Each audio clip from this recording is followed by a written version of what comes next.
हम इस शहर को काबिल नहीं समझते कि जो कॉल ईरान से आ रही है वो ईरान में बैठ के 60 पर्चे हैं तो 60 FIR होनी चाहिए। ये जो काम था ना ये था ही साइबर सेल करना। हम लोगों को डरा तो नहीं, आप ये 5 खत्म करेंगे 4 और कोई ना कोई पैदा हो जाएंगे। ये भत्ते की पर्चियाँ आती हैं, आप किसी एक डकैत को मार के या पकड़ के अगली डकैती रोक नहीं सकते। अस्सलाम वालेकुम नाज़रीन, मैं हूँ फैजुल हसन। गुज़िश्ता कई अरसों से यानी कि ये गुज़िश्ता 2 साल गुजरे हैं, इसमें आबाद में भत्ता बहुत हो रहा था। अभी तकरीबन भत्ते की 50 से 60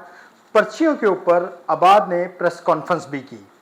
इतना शोर जो मचाया गया, इसकी वजूहात, इसकी तय के अंदर जाने के लिए हमने आज़िज़ हसन साहब से टाइम लिया और इनके पास आए हैं और आज़िज़ हसन साहब से पूछेंगे कि ये जो भत्ते का शोर उठ रहा है इसकी क्या वजूहात हैं। अस्सलाम वालेकुम। वालेकुम सलाम। जी, ये अभी आपने देखा है कि बहुत ज़्यादा भत्ता यानी कि हो रहा है, उसके ऊपर भत्ते के ऊपर 50 से 60 लोगों का भत्ते की पर्चियाँ आई हैं। इसके ऊपर आबाद ने प्रेस कॉन्फ्रेंस कर दी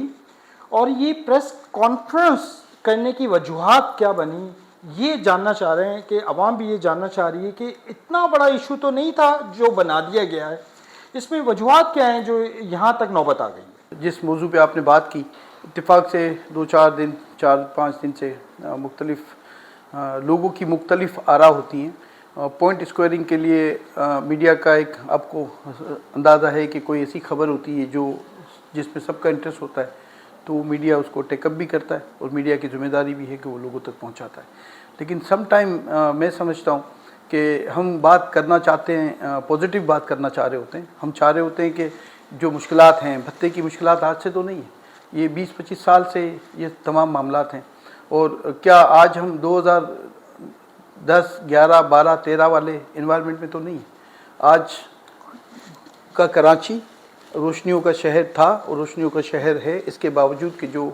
हम इंफ्रास्ट्रक्चर की बात करते हैं तो ये एक डिफरेंट चैप्टर है। इंफ्रास्ट्रक्चर का होना ना होना, इससे वाकई मुश्किलात होती हैं। लेकिन लॉ एंड ऑर्डर का अगर हालात अच्छे नहीं होते तो सबसे पहला विक्टिम भी हमारा सेक्टर होता है। तो हमने हमेशा इत्तेफाक है कि मुझे 5-6 मरतबा 7 मरतबा में as a convener law and order anti encroachment में चेयरमैन आबाद बनने से पहले भी मैं ये कर चुका हूँ काम, और चैम्बर में भी मैं इसी लॉ एंड ऑर्डर का एडवाइज़र में काफ़ी टाइम रहा हूँ, PCLC में भी रहा हूँ। मैं समझता हूँ कि ना ये भत्ता कभी रुका था, ना मुझे उम्मीद है कि पूरी ज़िंदगी जब तक हैं ये कहीं ना कहीं किसी न किसी फोरम में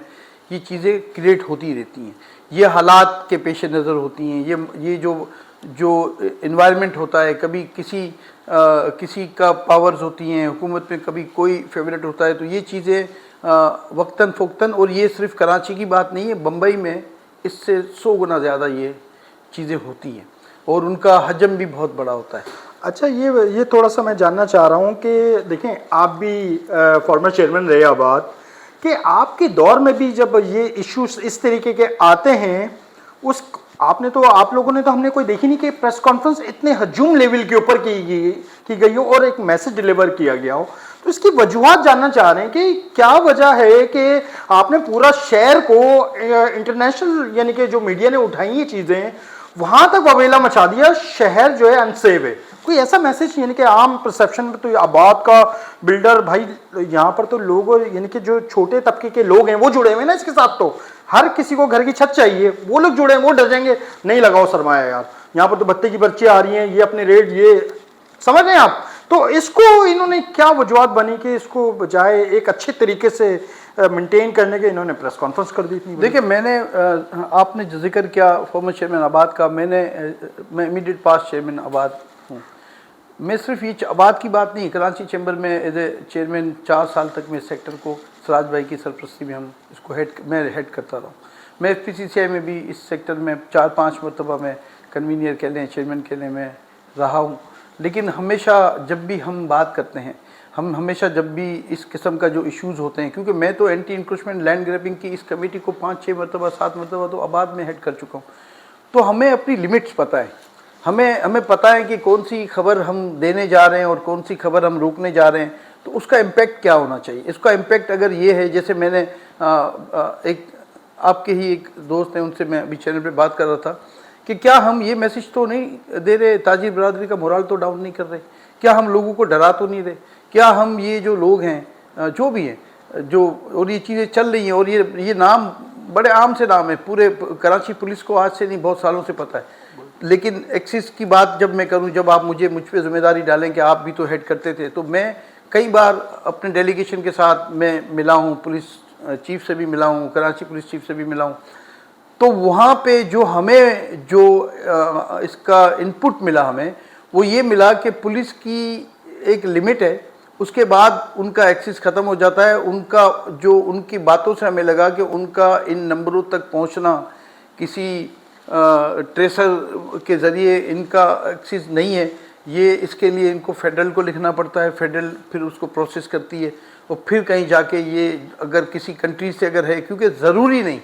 کہ جو کال ایران سے آ رہی ہے وہ ایران میں بیٹھ کے ہی کی جائے، واٹس ایپ نمبر آپ کے پاس ایران کا ہے تو آپ کہیں سے بھی کر سکتے ہیں، اسی طرح یو اے کا واٹس ایپ نمبر ہے تو آپ کہیں سے بھی کر سکتے ہیں، تو یہ تو دنیا میں یہ بڑی مانی جانی بات ہے۔ آج آپ کا سائبر کرائم سیل یا سائبر سیل آپ کا کام کر رہا ہے، یہ بیسیکلی یہ جو کام تھا نا، یہ تھا ہی سائبر سیل کا کام، کہ یہ صرف اس کی نہیں ہے، میں ان کی بات نہیں کر رہا ہوں، جو بھی ایسی کالز آتی ہیں، جو بھی ایسا معاملات ہیں، ان کو ٹریس کرنے کے لیے ایک پورا ایک شعبہ ہونا چاہیے، لیکن چونکہ صوبائی حکومت کی بات کریں تو پھر وہ جیسے ابھی میں نے سنا کہ انٹرپول کے لیے لکھا گیا ہے فیڈرل گورنمنٹ کو، پھر فیڈرل گورنمنٹ آگے پروسیس کرتی ہے، تو یہ پروسیس بہت پہلے ہو جانا چاہیے تھا۔ اس کو نان سیریس اس لیے لیا گیا کہ وہ چیزیں چلتی رہی، لیکن آج ابھی جیسے پچھلے 2-4 مہینوں میں اچانک سے کچھ چیزیں بڑھی تو یہ بات کھل کے سامنے۔ نہیں، اس میں سندھ گورنمنٹ نے کہا ہے کہ سندھ گورنمنٹ کا بیان ہے کہ جب آپ لوگوں کی پریس کانفرنس ہوئی اس کے بعد سندھ گورنمنٹ نے بولا کہ یہ جو بھتے کی پرچی یا کچھ آ رہی ہے اس میں آپ کمپلین کر رہے ہیں ہماری پولیس کو، آپ کمپلین تو کر نہیں رہے، بس وہ بتا رہے ہیں کہ 4 کمپلینیں کی ہیں، اس کے علاوہ 50-60 کو لے کے آپ اویلا مچانے لگ گئے، میڈیا ٹرائل کرنے لگ گئے سندھ گورنمنٹ کا۔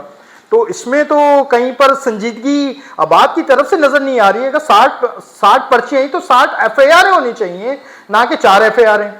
اس کے اوپر آباد نے آگے پریس کانفرنس کر دی، تو وہ بھی اپنی جگہ کے اوپر اپنا موقف دے رہے ہیں، آپ لوگ بھی اپنی جگہ پر موقف دے رہے ہیں، لیکن عام لوگ کیا سمجھے اس میں؟ دیکھیں، میں یہی بات کر رہا ہوں کہ ہمیں میچور ہونا چاہیے، اور جیسے آپ نے کہا سندھ گورنمنٹ نے کہا کہ آپ ہمیں کمپلین کرتے، تو ایسا نہیں ہے، کمپلین کی جاتی ہے، آباد سے نارملی جو بھی کمپلین آتی ہے اس کو ایڈریس کیا جاتا ہے۔ یہ الگ بات ہے کہ وہاں جہاں کمپلین کی جاتی ہے وہاں جن لوگوں کے لیے ہم کمپلین کرتے ہیں یا جن کو ہم ایڈریس کرتے ہیں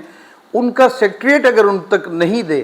کمپلین، تو اس میں میں سمجھتا ہوں کہ نہ آباد کا، نہ چیمبر کا، نہ کسی کا قصور ہے، لیکن اس کے باوجود ہم بات کر رہے ہیں۔ دیکھیں، وہ چیزیں جہاں لیک آف کانفیڈنس ہے یا جہاں فالو اپ نہیں ہے، یا مثال کے طور پہ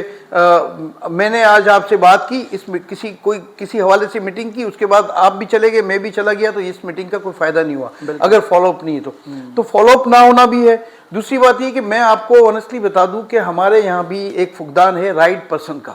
ٹھیک ہے؟ اب اگر میں یہ سوچوں کہ میں ہی سب کچھ مینیج کر لوں گا، میں ہی سب کچھ چلا لوں گا، تو یہ بھی ایک ہمارا المیہ ہے۔ دوسری بات ہم یہ کرتے ہیں کہ جیسے آپ کہتے ہیں کہ جی پریس کانفرنس کر دینا، تو ہمیں نہیں، میں نہیں کہہ رہا ہوں یہ بات، اب چونکہ دنیا میں جب چلتی ہے نا تو لوگوں کو آپ نے جتنی محنت ہم نے کی نا اس شہر کو، اس کو پرامن بنایا، فورسز نے قربانیاں دیں، پولیس نے بھی قربانیاں دیں، سب نے دی قربانیاں، عوام نے بھی سب سے زیادہ قربانیاں عوام نے دی اس میں، تو وہ جو امپیکٹ تھا نا اس کو ہم سمجھتے ہیں کہ ڈیمیج کیا گیا۔